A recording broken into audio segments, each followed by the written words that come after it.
Tulungan mo ako makasakay.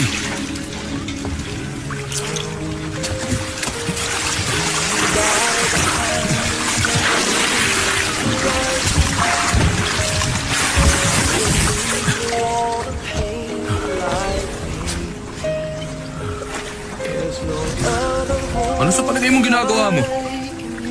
Mangingisda tayo. Walang isda ngayon sa mga oras na to.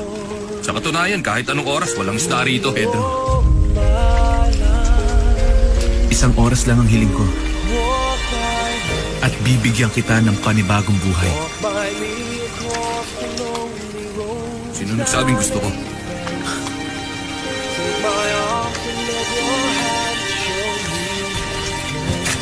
Sinasabi ko sa'yo,